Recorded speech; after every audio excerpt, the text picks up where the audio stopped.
I want you to picture something for a second. It's maybe 11 p.m. You're tired. You've had a rough day. You know, the stupid argument with a partner, or just that general burnout where your brain feels like static. You open a chat window. Maybe it's customer service because your internet is down, or one of those AI companions that are, well, everywhere now. Yeah. You type something you'd never tell your boss. Right, or maybe not even your best friend. Exactly. You vent. You ask a question you'd be embarrassed to ask a real person. You get an answer. You feel a little bit better. And you close the window. And the assumption, the very natural assumption, is that that's it. The window's closed, session over. And those words just, evaporate into the digital ether like smoke. Right. Gone forever. But what if I told you that moment didn't just disappear?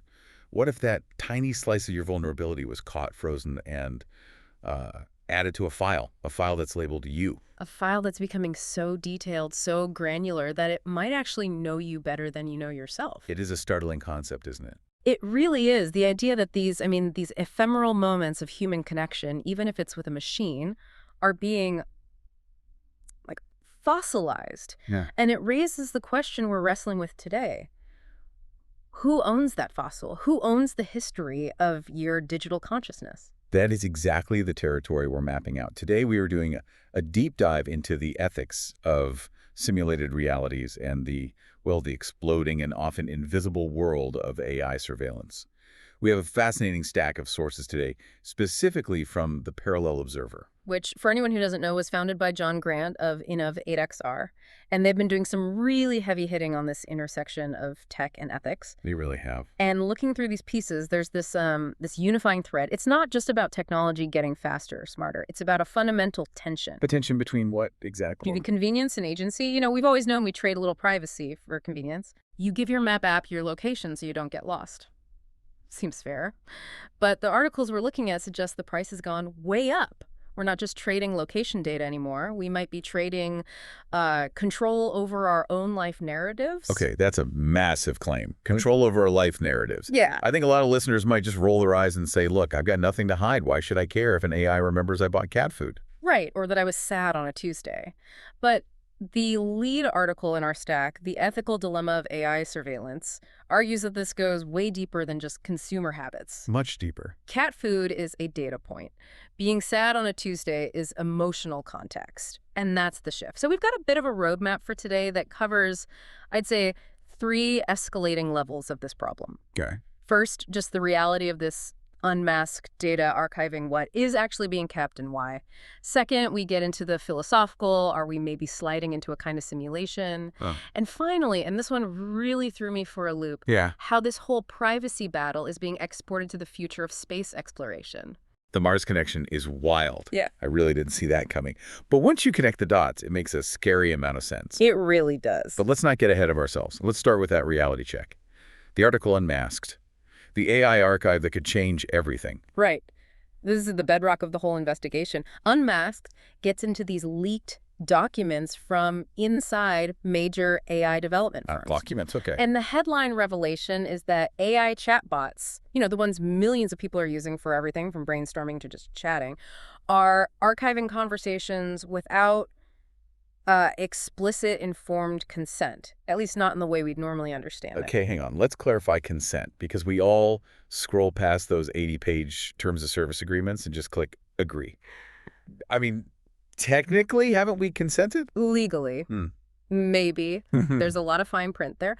But ethically, that's where the Parallel Observer draws the line. The article argues there's a huge difference between service improvement, which is what they tell us they do. The classic quality assurance defense.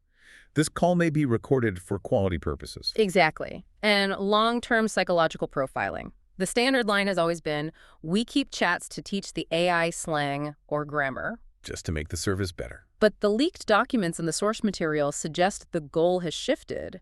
They're not just training the model to speak English better. They're training the model to understand you better. We're talking about long context memory.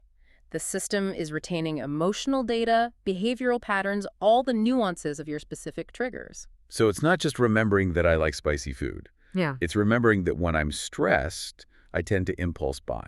or that I get angry when people use I don't know, a condescending tone. Precisely. It builds a profile of your psychology that is incredibly robust. The article details how they apply sentiment analysis to these archives. So they can map your mood swings over months. They can predict when you are most vulnerable to persuasion. And this leads to the core danger identified in Unmasked. The problem isn't just that someone sees your data. The real danger is that the AI starts using that data to dictate your daily life. Dictate. That's a strong word. Yeah. How do we get from archiving a chat to dictating my life? That feels like a bit of a jump. Well, think about predictive algorithms. If an AI has a perfect history of every decision you've made, every hesitation, every emotional trigger, it can predict your next move with frightening accuracy. Okay. So if it predicts what you want before you even know you want it, are you really making a choice? Or are you just following a script that was written by your past data? That gives me the chills. Like, if my GPS tells me to turn left, I just turn left. I don't even check the map anymore. I just trust it. But if the AI is subtly curating my news, my messages, my options, based on what it thinks I'll do, then I'm not really driving the car anymore, am I? You are sitting in the passenger seat of your own life. And that is exactly what the source material is warning against, this loss of control over our own narratives. Right. If the machine knows the plot better than the protagonist, well, the protagonist loses agency. And that really validates a lot of the anxiety people feel, I think. It's not just paranoia. It's this creeping sense that we are constantly being nudged, guided, and potentially manipulated. And the source makes a point to say this is happening without our awareness. That's the breach of trust. It's the asymmetry of information. The system knows everything about you. You know nothing about how it works. It's unnerving. It honestly makes me look at my smart devices a little differently. It's not just a tool anymore. It's a mirror that's slowly warping the reflection. Well said. But this is where it gets really interesting and maybe a little existential. One of the articles in our stack takes this hard left turn from data privacy into, well, straight-up philosophy. Yes. The article titled, "Are We Living in a Simulation? The Quest for Meaning in a Data-Driven World." I love that title. It sounds like a late-night college dorm conversation, but it's in a serious publication. So how do they make that leap from surveillance to simulation? Because usually that means, like, are we pixels in a giant video game? It's a logical progression, but it's more subtle than the whole video game idea. If our reality is increasingly mediated by digital interfaces, and those interfaces are controlled by algorithms feeding us information, then the line between organic reality and a curated simulation just starts to blur. It starts to blur, exactly. The article posits that this level of surveillance contributes to this feeling of unreality, and it introduces what they call the data point theory. Data point theory. Okay, break that down for us. It's the argument that we're effectively being reduced to inputs and outputs. We're being treated as data points in a larger algorithm. Instead of being complex, unpredictable, biological beings, we're just variables. So if the AI can model your behavior perfectly based on your data points, then for all intents and purposes, a simulation of you is just as real as you. That's the idea. And it is heavy. It sounds like something out of a sci-fi novel, but the article says this is happening now. It does. I remember it references artworks and personal narratives to illustrate this. The struggle to find meaning when every interaction is mediated. Right, that feedback loop. If I write a poem, but I used an AI thesaurus to find the best words, and then I post it on an algorithmically sorted feed. And the people who like it were nudged to see it by their own algorithms. Is that connection even authentic? Or is it just math? That is the core question they're asking at the Parallel Observer. The difficulty of finding authenticity. If your emotions are archived and, potentially manipulated, how do you know what's real? The article suggests we're looking for connection, but we're often just connecting with the algorithm's prediction of what we want. So we're trapped in a hall of mirrors, and the mirrors are just made of our own data. That's a very poetic way to put it. And it does paint a somewhat bleak picture. It really questions whether we're living fully conscious lives or if we're just drifting through a data stream. Okay. Before we all spiral into an existential crisis and throw our phones in the ocean, Fair enough. let's pivot. Because the sources imply people aren't just rolling over and accepting this. Right. It's not all doom and gloom. No, absolutely not. And that brings us to the article, Rising Tide. Global movements demand data transparency in AI usage. Rising tide. I like the sound of that. It implies momentum. So is there a backlash? There is a significant backlash. The source describes a real surge in demands for accountability. We're seeing citizens advocating for laws, for regulations. It's actually quite inspiring. And what are they asking for specifically? Is it just stop watching us? Because that feels like trying to put the genie back in the bottle. It's more nuanced. They realize the technology isn't going away, so they're demanding transparency. They want to know what is being archived, how it's being used, and who has access to it. It's about a total reevaluation of our privacy standards. So it's not about banning AI, it's about setting the rules of the road. Like, okay, you can have the car, but you have to follow the speed limit. Correct. It's about reclaiming agency. Remember the Unmasked article talked about that loss of control?